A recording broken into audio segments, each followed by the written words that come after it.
வணக்கம். நான் doctor Shanti Krishna Raghu from Ashwin homeo clinic. நான் சொல்ற இந்த அறிகுறிகள் உங்க குழந்தைக்கு இருந்தா கொஞ்சம் அவேரா இருங்க. உங்க குழந்தை அடிக்கடி தொண்டை வலின்னு சொல்றாங்களா, இல்ல தொண்டையில இங்க கை வச்சு அமுக்குனா வலிக்குது அப்படின்னு சொல்றாங்களா, டெண்டர்னஸ்ன்னு சொல்லுவோம். அது மாதிரி நம்ம வாயை திறக்க சொல்லி டார்ச் அடிச்சு பாத்தீங்கன்னா இங்க 2 கோலங்கள் இருக்கும், டான்சில் கோலங்கள். அது சிகப்பா இருக்குதா, அப்படி இல்லைன்னா மஞ்சளா வெள்ளையா பூத்த மாதிரி இருக்குதா, அதுல சலம் கோத்த மாதிரி சின்ன கட்டிகள் இருக்கா, இந்த டான்சில்ல வீக்கங்கள் தெரியுதா அப்படின்றத பாருங்க. அது மாதிரி புண்ணா தொண்டை வலிக்குதுன்னு சொல்றாங்களா, இல்ல அந்த இடங்கள்ல புண்ணு இருக்கிற மாதிரி இருக்கா, அடிக்கடி தலை வலிக்குதுன்னு சொல்றாங்களா, பசியே கொஞ்சம் கூட இல்ல, பசிக்க மாட்டேங்குது பசிக்க மாட்டேங்குதுன்னு சொல்றாங்களா, சாப்பிட்டா வயிறு வலிக்குது காது வலிக்குது அப்படின்ற மாதிரி எதுவும் சொல்றாங்களா, அது மாதிரி முழுங்கும் போது சாப்பாடை விழுங்குறதுக்கு ரொம்பவும் கஷ்டப்படுறாங்களா, முழுங்குனா தொண்டை வலிக்குதுன்னு சொல்றாங்களா, இல்ல முழுங்கும் போது கஷ்டமா இருக்கு, சாப்பாடை வந்து பெரிய உருண்டை சாப்பிட முடியாம கொஞ்சம் கொஞ்சமா நல்லா பனைஞ்சுதான் கொடுத்தா சாப்பிட முடியுது, அந்த மாதிரி எதுவும் கம்ப்ளைண்ட் பண்றாங்களா, பிரீத் பண்றதுல சிரமப்படுறாங்களா, ஃபீவர் இருக்கா, இல்ல அடிக்கடி குளிர் ஜுரம் மாதிரி வருதா, சில்லுன்னு ஆயிடுதா உடம்பு.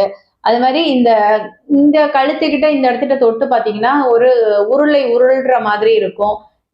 இந்த இடத்துக்கிட்டலாம் பார்த்தோம்னா ஒரு உருண்டை உருள்ற மாதிரி இருக்கு. அப்படி அது மாதிரி எதுவும் இருக்கா? இல்ல வாயில வந்து ரொம்ப பேட் பிரீத், ஸ்மெல், வாய் வந்து எப்போதுமே ஒரு ஸ்மெல்லா இருக்கா அப்படின்றத பாருங்க.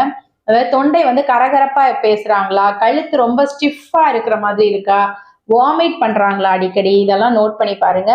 ஸோ இதெல்லாம் இருந்துச்சு அப்படின்னு சொன்னா உங்க குழந்தைக்கு டான்சிலைட்டிஸ் இல்லைன்னா டான்சில் என்லார்ஜ்மெண்ட் இருக்கலாம்.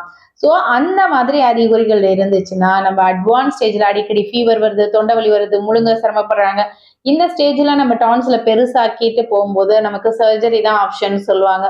ஸோ அந்த மாதிரி இல்லாமல் இந்த அறிகுறிகள் தென்படும் போதே நீங்கள் அழகாக பார்த்து ஒரு ஹோமியோபதி டாக்டரை கன்சல்ட் பண்ணீங்கன்னா சிம்பிளான ஹோமியோபதி மருந்துகள் கொண்டு 3 மாசத்துல அறுவை சிகிச்சை இல்லாம பக்க விளைவு இல்லாம உங்களுக்கு குழந்தையோட டான்சிலைட்டிஸ்ன்ற கம்ப்ளைண்ட்டை எளிமையா சரி பண்ண முடியும். ஸோ மறக்காம அந்த குழந்தைகளுக்கு தினமும் சுடு தண்ணியில கல்லுப்பு போட்டு கார்கிள் பண்ண கொடுங்க. இரவு நேரங்களில் தினமும் கார்கிள் பண்ணிட்டு அற்புதமான சைடு எஃபெக்ட் இல்லாத ஹோமியோபதி மருந்துகள்ல லாக்டசிஸ், பெரைட்டாகார், லைக்கோபோடியம்னு எண்ணற்ற மருந்துகள் இருக்கு. எந்த சைடு இருக்கு, அதுல பஸ் ஃபார்மேஷன் இருக்கா, ஃபாலிகுலர் டான்சிலைட்டிஸா, டான்சிலித்துன்னு சொல்லக்கூடிய அதுல இருந்து கல்லு வருதா, ஸோ அதெல்லாம் பொறுத்து ஹோமியோபதியில பக்க விளைவில்லாத மருந்துகளை நாங்கள் தேர்வு செஞ்சு கொடுக்கும் போது எளிமையா இந்த டான்சிலைட்டிஸை ஆப்ரேஷனே இல்லாம குணப்படுத்திக்க முடியும். உங்க வீட்டு செல்ல குழந்தைகளுக்கு இந்த சீசன்ல வரக்கூடிய ஒரு பிரச்சனையா இந்த டான்சிலைட்டிஸ் இருக்கும். ஸோ இது வந்து அடிக்கடி ஃபீவர், சில்லு, அடிக்கடி தொண்டை வலி இப்படின்னு கம்ப்ளைண்ட் பண்ணாங்கன்னா அருகில் இருக்கக்கூடிய ஹோமியோபதி மருத்துவர் அணுகுங்க. பக்க விளைவில்லாத மருந்துகளை எடுத்துட்டு எளிமையா குணப்படுத்திக்கோங்க. நன்றி.